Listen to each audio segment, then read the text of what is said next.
everyone. Let's give a Freedomfest warm welcome to Marc Scaringi. Woo! Woo!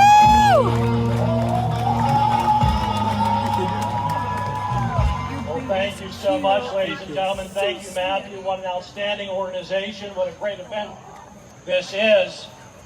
But before I begin, I want to regret to inform you that I am not State Senator Doug Mastriano. I know we Italians, we all look alike, don't we?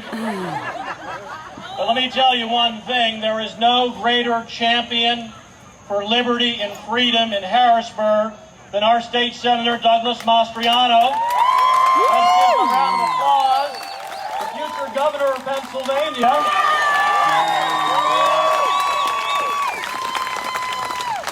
So thank you all, and I'm so proud to be with you here, my fellow freedom fighters, today at the Freedomfest.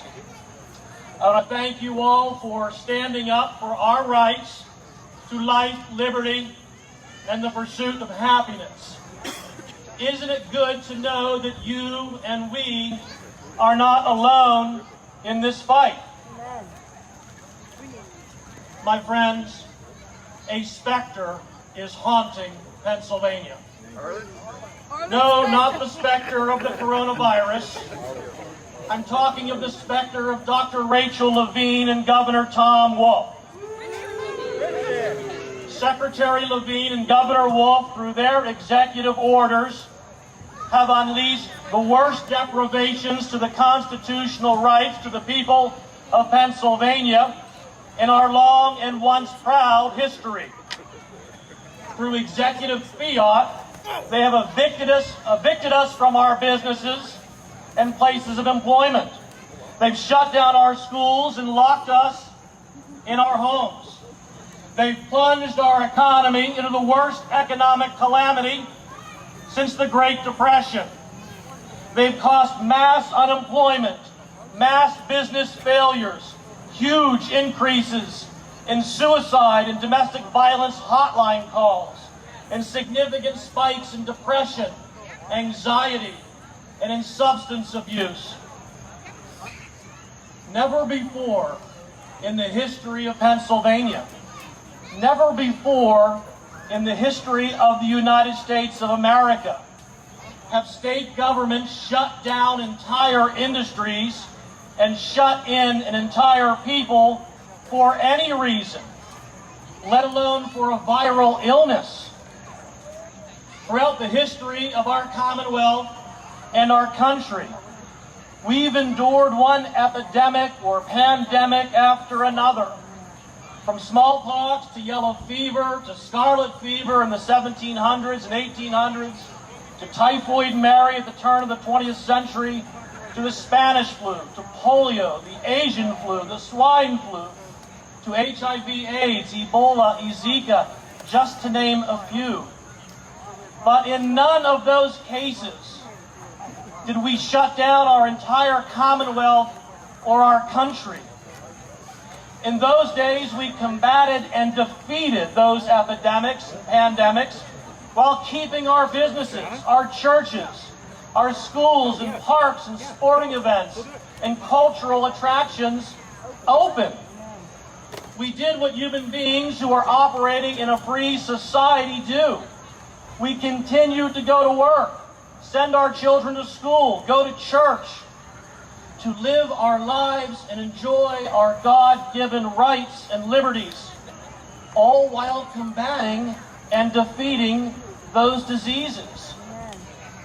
So why are things different today? It's quite simple. We no longer live in a free society.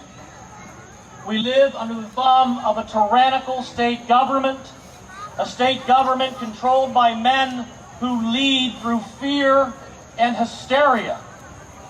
They camouflage their ignorance and arrogance through the false blind of fake science. They use the power that we gave them to subdue and subject us to their will. They never understood or cared about individual God-given rights, unless they're speaking of the court-created right to abortion. They embrace the socialist idea of the collective right, the right of the people versus the rights of the individual. But it's never really the right of the people in practice, is it? In reality, the right of the people becomes the power of the state. And that's how we go from a government, as Abraham Lincoln said, that is a government of the people, by the people, and for the people, to one that Mussolini established, which is everything within the state, nothing outside of the state, nothing against the state. You know, America was supposed to be different.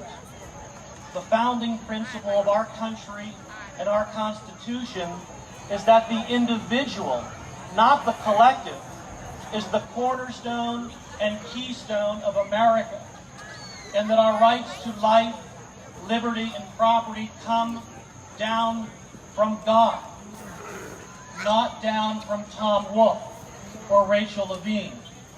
That the individual is responsible for his health, his welfare, his family, his business, and his work. That he had to make things work and do things right that would benefit himself, his families, his neighbors, and the community.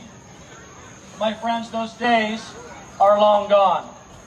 Today we live in a new world order where the individual is inferior to the collective and all are inferior to the state. Like the dictators of old, Wolfe and Levine, they claim they're leading by data and science. Recall George Orwell's 1984, with the constant broadcasting by the government of data and science, trying to brainwash the people to believing the government was leading them forward into some brave new world with all of their data and science. Of course, it was all a lie. When push comes to shove, Wolfe and Levine, they can't produce the science. Or the science they produce reveals what you and I have known from the beginning. That the emperors, Wolfe and Levine, they have no clothes. Secretary Levine just released some of her data after constant pressure from the Republicans in our state legislature and business owners and freedom fighters just like you. This is the data that she allegedly based her decision to ratchet up the restrictions on our bars, restaurants, wineries, nightclubs, among others. She said between July 13th and August 11th, the state reported about 24,000 positive cases of COVID. Of those cases, the Department of Health claims 13% answered that they visited a business establishment within 14 days prior of showing the symptoms. So 14% of Pennsylvanians who contracted COVID during that 1 month period said they contacted or visited a business. Of that 14%, 47% said they went to a restaurant and 24% said they went to a bar. So when you do the math, according to Secretary Levine, we have maybe 6% of Pennsylvanians who've contracted COVID-19 visited a restaurant in the prior 14 days prior to showing symptoms, and maybe 3% had visited a bar. About 6% of Pennsylvanians who contracted COVID-19 went to a large gathering within the prior 14 days. This is the science Secretary Levine and Governor Wolfe claim is the basis for their most recent COVID-19 restrictions on bars and restaurants. In short, 3 to 6% of Pennsylvanians who contracted COVID-19 may have contracted the illness at a bar or a restaurant. 3 to 6%. So we shut down every restaurant and bar in Pennsylvania, and then we open them up again with significant restrictions and then ratchet up the restrictions, again based upon this data. And by the way, Governor Wolfe announced these new restrictions on July 15th. only 2 days into his 1-month-long report. And he announced it a month before the report was concluded. This is science. Now we have Governor Wolf and Secretary Levine strongly recommending that the Pennsylvania Interscholastic Athletic Association suspend all youth sporting events through the end of this year. Is this science? Governor Wolf and Secretary Levine have produced no science to support this recommendation, yet pursuant to the CDC, the odds that a child will die from COVID-19 is 0.0001%. That is literally 1 in a million. And of that 0.0001%, it's highly likely they have comorbidities. For that, he wants to shut down all youth sports in Pennsylvania. Where's the science? This will have a devastating impact on the physical and mental health of millions of our children. Do you think Wolf and Levine's decisions are based upon science? So it's right to ask, where's the science? We know they don't have real science. They've got fake science, or in Secretary Levine's case, weird science. But we must also look to the Constitution.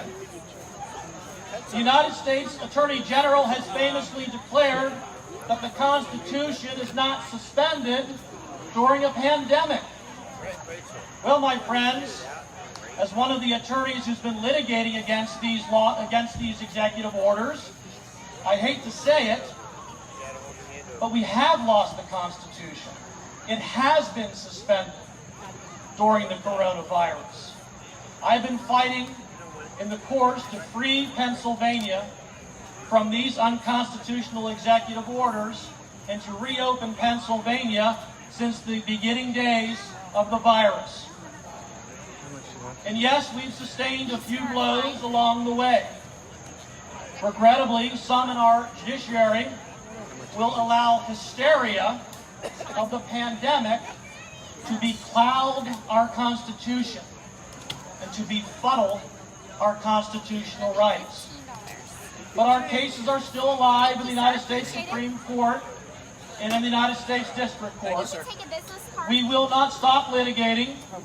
We will not stop fighting these unconstitutional, unscientific executive orders until the legal battle is won, our rights are restored, the United States Constitution once again becomes the supreme law of the land, and we have fully and completely reopened Pennsylvania. Thank you.